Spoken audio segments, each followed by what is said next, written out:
আজ আপনাদের সাথে শেয়ার করব কালোজাম মিষ্টির রেসিপি, যেভাবে আমি বাসায় বানাই। প্রথমেই নিয়েছিলাম 1 কেজি ডানো গুঁড়া দুধ।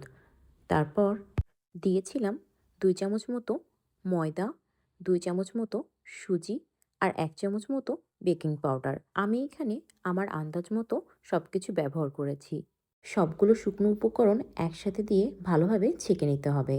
ছেঁকে নেওয়ার ফলে মিষ্টিটা খেতে আরও বেশি সফট হবে।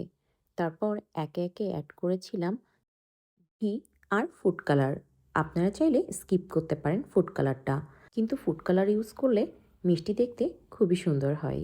তারপর আমি একটি পাত্রে লিকুইড দুধ নিয়ে তাতে 2টা ডিম অ্যাড করে ভালোভাবে ফেটিয়ে নিয়েছিলাম। শুকনো উপকরণের মধ্যে দিয়ে ভালোভাবে মাখিয়ে নিতে হবে। প্রথমে মনে হবে খুবই হার্ড ডোটা, কিন্তু তারপর আস্তে আস্তে সফট হয়ে যাবে। তারপর আমরা চিনির শিরাটা রেডি করে নিব। আমি এখানে 3 কাপ মতো চিনি ব্যবহার করেছিলাম আর 6 কাপ মতো পানি দিয়েছিলাম। সাথে 3টা এলাচ দিয়ে ভালোভাবে উতলিয়ে নিয়েছিলাম। তারপর ডোটাকে ইচ্ছামতো মিষ্টির শেপ দিয়ে নিয়ে তেলের মধ্যে দিতে হবে। তেলটা এমন থাকবে আপনি আঙ্গুল দিয়ে যেন ধরতে পারেন। প্রথমেই চুলার আঁচটা লো ফ্লেমে রাখতে হবে। গরম তেলে মিষ্টিগুলো দিলে মিষ্টিগুলো ফেটে যাবে।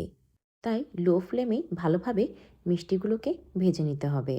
মিষ্টিগুলো যখন ভাজতে ভাজতে একটু কালো বর্ণের হয়ে যাবে, তখন গরম শিরার মধ্যে মিষ্টিগুলোকে একে একে দিয়ে দিতে হবে। আমি ঢাকনা দিয়ে মিষ্টিগুলোকে 25 মিনিট মতো জ্বালিয়ে নিয়েছিলাম। এই গরম গরম মিষ্টিগুলো খেতেও কিন্তু খুবই মজার।